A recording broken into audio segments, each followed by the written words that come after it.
G'day, wrestling mates. Welcome to another episode of the Southern Joe Wrestling Show with your wrestling mate from down under, Southern Joe. Just getting in position, and here we go. This is episode 14, All Elite Shenanigans, an in-depth look at the recent steps and missteps of All Elite Wrestling. Since the conclusion of WWE's Monster WrestleMania weekend, Tony Khan has been looking to get traction back for his All Elite product. Now, before the deep dive takes place, two things just got to cover off on. First one, and this is not wrestling related, I need to pay tribute to one of Australia's greatest ever TV, radio, and theatre people. His name was Max Rowley. I had the pleasure of attending his radio school in the late 80s. And even though I didn't achieve my dream of a career in commercial radio, I've kept in touch each year when we were both on Facebook. Max passed away on May 2nd, 2024 at age 87. And not only did he have a stellar career through acting, radio, and his main domain, which was voiceover announcing, he also ran Australia's most successful radio and television school, which he ran up until he retired just a few years ago. I learned lots of life lessons as well from you, so thank you for everything you did for me, Max, and please may you rest in peace. Also, a big thank you to those of you that watched my StarCast videos. If you haven't seen them, they are on this YouTube channel. My equipment couldn't handle, or the previous equipment couldn't handle the uploading of the StarCast episode all in one hit, hence why it needed to be broken up into 3 parts. Hope you enjoyed it nonetheless, and I hope that with the new equipment that I've upgraded to, which was also needed for other family things, stops the problem from happening again in future. Now, just one more thing. I try to be family friendly, hence why I shy away from swearing on this YouTube channel. And as positive as I try to be about things, there are some things in the wrestling space that do make me swear out loud in real life, but not on here. It's time for a break soon coming up, but first, I know 2 of Tony's biggest critics are Jim Cornette and Eric Bischoff. I listen to both of these guys' podcasts, and I believe that neither of them want AEW to fail. I do believe that they both go a bit too far on occasions, but I reckon that it's part of their shtick when in there at kayfabe. It's especially funny with Eric. Now, I remember he and Conrad Thompson talking about Eric's ambitions to tackle the WWE, which was the WWF at the time, on his 83-week podcast. For those that don't know, the podcast is called 83 Weeks because of his 83-week winning streak for his Nitro show up against Raw. He would think to himself when he was going up against them, he has 3 ways of tackling Raw: be less than, better than, or different than. Now, he chose different than. He went for a more mature audience, as the WWE looked for a younger audience at that time. Now, this was Tony Khan's mantra originally: go for a more sports-oriented company where wins and losses mattered, especially when chasing a title. But the consistency hasn't lasted, and we're getting what many say is a glorified indie show. Now, before you try and label me as Cornette 2.0, I believe that indie shows have a certain feel and are a great place to learn the trade of pro wrestling if you do it properly. But once you've graduated from the indie scene to a national scene, now I believe all elite should be looking to tackle a more mainstream audience that way if you want your product to grow. 20 years ago, 10 million Americans watched one of the 2 major wrestling brands. Now, you'd be lucky if it was half that even now, even if you threw in TNA, MLW, New Japan, and all the indies put together. Once WWE regained the lead over WCW back 20 years ago, they trounced WCW, even though WCW still had Sting, Hulk Hogan, and Bret Hart. WWE just had more story and better marketing to better hook the fans.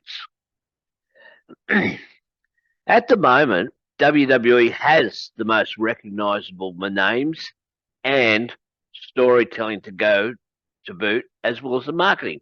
So as much as I love MJF, if he went to WWE, he'd be mid-card at best. Plus, would he still be allowed to use the name MJF? WWE has the advantage that they have 50-plus years head start. And they're to wrestling, as far as product goes, as Kleenex is to tissue paper. Tony Khan's advantage over WCW is that Tony has better control of his finances and better control over direction. If Tony was smart, he'd also use a template of the do's and don'ts of WCW to get things right and what not to do wrong. He'd also make an amends with Eric, so Eric could be an advisor to show Tony what to do right, what not to do when tackling WWE. Mainly, I believe Tony needs to delegate more. He needs to trust in people who have already drawn money and have been successful in this business. People who know the difference between a fantasy booking of a multi-star Meltzer match that only a handful of people get to see, as opposed to hundreds of thousands seeing your product, possibly millions, and being invested every week. All Elite need to build their audience in the US incrementally, but they can make blasts into overseas locations. This is because overseas audience never know when they would see a large live show again. Wembley is the counter of that. Whereas in the US, the cycle rolls around, the product can come back around at any time, and if they want to sink their teeth into it. And because venues need to be booked out months in advance, Tony thought that the success of last year's Wembley show would translate into huge houses in the US, hence why he booked huge arenas. In hindsight, he would have been better off having multiple sellouts in 8 to 10,000 seat arenas to keep the demand higher than what it might have been otherwise. Now it's time for a break. I'll be back soon.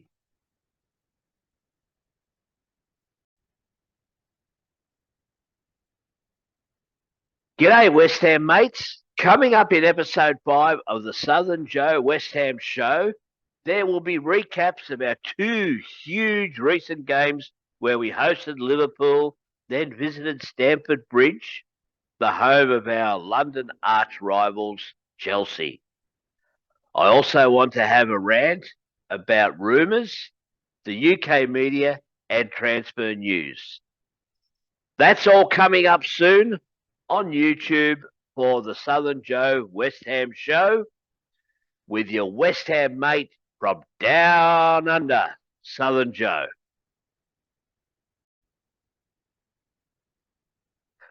So Tony Khan knows he is far behind the WWE. He knows that most media talks reasonably well about Tony himself, especially now that Triple H is pulling the nose up and getting rid of Vince.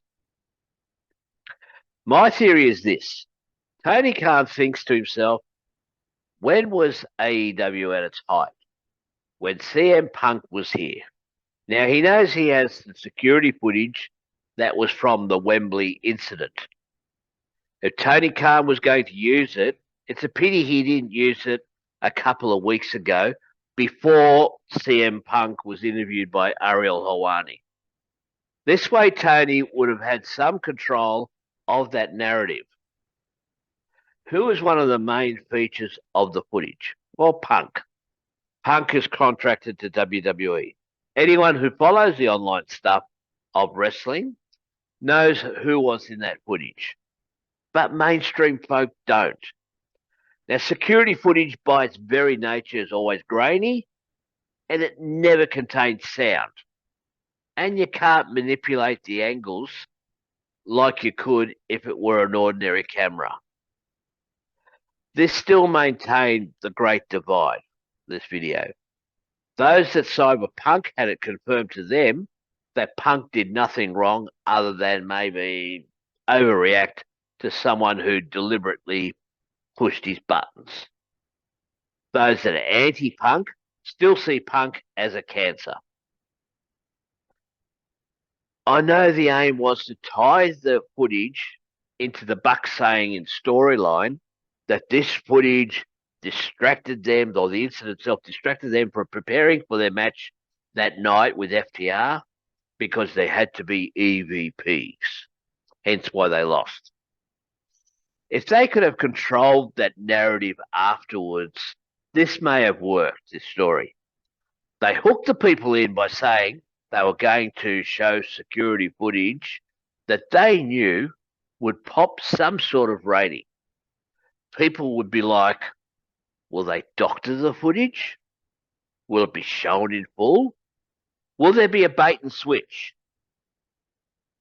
Problem is, it became a debate about the contents of the footage and what Punk and Perry did or didn't do. And the angle of the Bucks saying the events distracted them that night became secondary, despite a good work shoot promo immediately after that footage by FTR, which also got lost in the shuffle.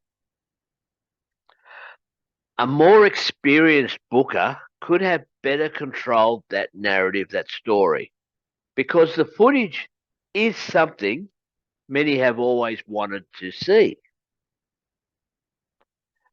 But of course, this was also a way of teasing that Jack Perry would be returning. And yes, he did return by costing FTR the ladder match and having the Young Bucks win the All Elite World Tag Team titles at the Dynasty pay-per-view. Then Perry appears on Dynamite looking for his job back. Now, during a reasonably good-sized chorus of "Cry Me a River," he calls out Tony to talk business. And yes, they're milking it. Now, this is the episode that is also supposed to be riddled with audio tech issues. Now, the clip I saw on YouTube didn't have any issues, so perhaps it was a network thing in the US, or it was cleaned up for YouTube. If you are a non-USA watcher and you watch this episode of Dynamite, can you post to the country what country you watched the April 24 episode of Dynamite from, and what was the sound quality like for you? It'll be interesting to compare notes. So there's the obligatory change the world rah-rah stuff, the handshake, the hands held high in victory. But then Perry sucker punches Tony in the guts with the mic in his hands. Good shock value there. He gave a fake but sinister smiley face for the camera, but I don't think the live audience saw it. So he got a good live reaction that way. The Bucks and Okada come out to tell Perry off, only for the Bucks to deliver what they call a Meltzer driver. That was a poorly delivered driver, but they probably had to take extra care of Tony, being that he's not had any in-ring training whatsoever. Once again, the aim was right, but the execution lacked, as there was a distinct lack of drama following the initial shock. Tony Khan then continued selling the story of his injury by wearing a neck brace while he was on duty as Chief Strategy Officer of the Jacksonville Jaguars, which is his dad's NFL team, at the NFL draft. Some say he didn't sell it well, but at least he tried to keep up kayfabe. How many people expected him to rock up there like nothing happened anyway, without the neck brace? Now, his mistake was with the missed opportunities and what he said. When the NFL commentators asked him about the neck brace, yeah, he told them what happened. But he told it in a way that you would tell someone who was already familiar with your product. He should have given the show a full plug saying when, where, and what time it goes to air. Basically, treating it like they didn't know anything.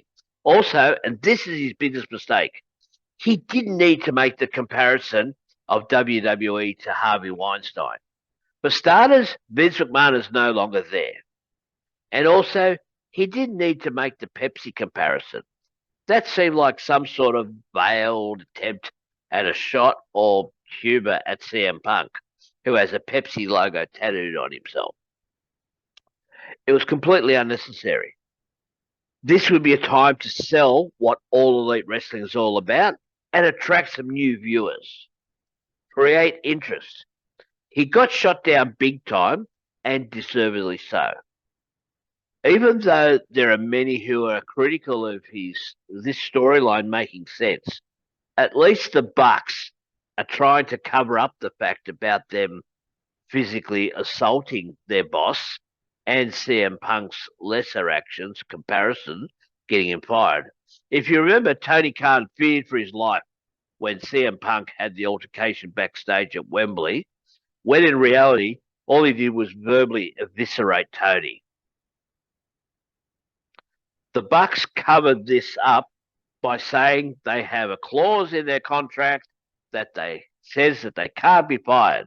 So are now looking to run roughshod in a new age NWO inspired storyline.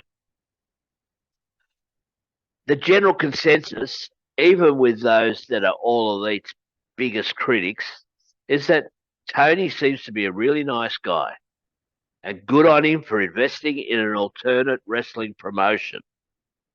But he keeps on making bad mistakes that makes people scratch their heads. Now, if he keeps on down this path, he will erode all the goodwill his nice guy persona has afforded him and kept from the critics from writing All Elite off completely. He also has on his side the hope that All Elite doesn't fail because of the fear that WWE itself will become a stale product when it doesn't have a viable competitor like in the past. Tony needs to have experienced people in his ear guiding him to better outcomes. There's no easy answers, but it needs to come along in the next few months so the next TV rights deal is a healthy one and All Elite becomes more viable as genuine competition. It can happen in the future. That's my look at the main issues surrounding All Elite. And look, I haven't even talked about how well Swerve Strickland is going as new All Elite champ. Well done to you, young man. You've gotten over on your own merits. But now it's up to All Elite's riders to feature him stronger and capitalise on what a good champ he is. He's got himself over on his own merits.